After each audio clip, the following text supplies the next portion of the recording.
So hello everyone, एक बार फिर से आप सभी का आपके अपने इस यूट्यूब चैनल पर स्वागत करता हूं। तो दोस्तों, एक बहुत ही बड़ी अपडेट लेके आ गया हूं। यहां पे आप लोग देख सकते हो कि जो सरकारी कर्मचारी हैं, रिटायर हो रहे हैं, उनको पेंशन के रूप में मात्र 1000 रुपये पेंशन हाथों में थमाया जा रहा है।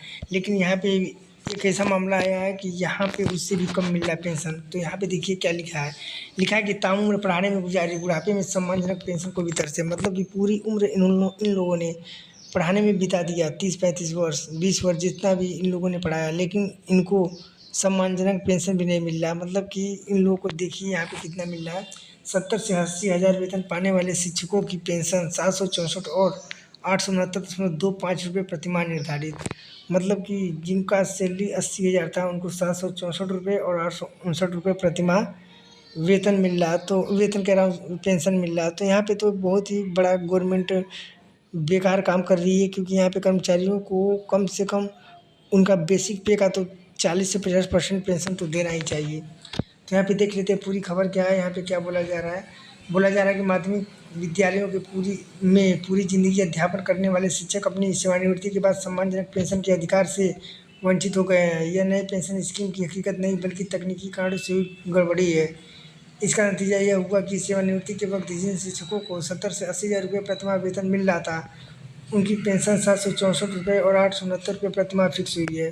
शायद इन्हीं विसंगतियों के चलते न्यू पेंशन स्कीम का सरकारी शिक्षक और कर्मचारी विरोध भी कर रहे हैं।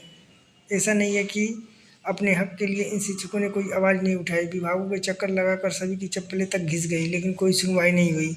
अब तक लाचार सरकारी व्यवस्था को कोसने के अलावा इनके पास कोई और चारा नहीं बचा हुआ है। अमर उजाला संवाददाता से बातचीत में इन शिक्षकों ने बताया कि सेवा काल के दौरान करदाताओं की सूची में हमेशा रहने वाले इन शिक्षकों को पेंशन के अलावा कोई और सरकारी सुविधा का लाभ नहीं मिला। यानी जीवन यापन का पूरा खर्च इकलौती पेंशन पर टिका है। अगर महज दवा का खर्चा भी देखा जाए तो इन शिक्षकों की पेंशन से नहीं चलेगा। ताज्जुब तो इस बात का है कि कई ऐसे शिक्षक भी हैं जिनको सेवानिवृत्ति के बाद पेंशन नहीं मिल रहा है। फिर आगे देखते हैं। यहाँ पे 3 मामले सामने आए हैं। तो case first, case second, case third, 3 लोग रिटायर हुए हैं और तीनों लोगों का क्या हाल है यहाँ पे आप लोग देख सकते हो। श्री गांधी इंटर कॉलेज हरपुर बुल्दहट पर तैनात रहे बाल मुकुंद सिंह 31 मार्च 2019 को सेवानिवृत्त हुए। तो उनका वेतन 75,000 रुपये प्रतिमाह था। न्यू पेंशन स्कीम के अंतर्गत उनका पेंशन 764 रुपये प्रतिमाह बनी थी। फिर केस 2 में आ जाइए। कुशीनगर जिला के उदित नारायण इंटर कॉलेज से मार्च 2019 में सेवानिवृत्त हुए जयराम गुप्ता का सेवानिवृत्ति के वक्त वेतन 80,000 रुपये था। न्यू पेंशन स्कीम में उनकी पेंशन 869 रुपये निर्धारित हुई। फिर आगे चलते हैं। पटेल स्मारक इंटर कॉलेज पटेल नगर भटौट से 30 जून 2015 को सेवानिवृत्त बलराम सिंह का वेतन 45,000 रुपये निर्धारित था। एनपीएस के मुताबिक उनकी पेंशन ही नहीं निर्धारित हुई। तो दोस्तों, यहाँ पे आप लोग देख सकते हो कितना दिक्कत हो रहा है कर्मचारियों को। फिर आगे देखिए क्यों है पुरानी पेंशन की मांग। इसमें क्या बोला जा रहा है कि उत्तर प्रदेश माध्यमिक शिक्षा संघ के मंत्री रविंद्र प्रताप सिंह ने बताया कि पुरानी पेंशन स्कीम ओपीएस के अंतर्गत कर्मचारी का अंशदान नहीं होता है, जीपीएफ की कटौती होती है, जिस वजह से सेवानिवृत्ति के वक्त धनराशि और उसके ब्याज के रूप में अच्छी धनराशि शिक्षक या कर्मचारी को मिल जाती है। मूल वेतन का लगभग 40 से 50% हिस्सा पेंशन के रूप में आजीवन मिलता है। मंडलीय मंत्री रणजीत सिंह ने कहा कि एक और ख़ास वजह इसे अलग बनाती है कि वेतन की तरह जब डीए में बढ़ोतरी होती है तो पेंशन भी बढ़ती है, जबकि एनपीएस में एक बार पेंशन फिक्स होने पर कोई वृद्धि नहीं होती। तो यहाँ पे ओपीएस की क्यों डिमांड है, क्योंकि ओपीएस में क्या होता है, आपको बेसिक पे का 40 से 50% तो मिलता है, प्लस डीए अगर कम बेसी मतलब अगर बढ़ता है तो उसके हिसाब से भी पेंशन भी बढ़ता रहता है।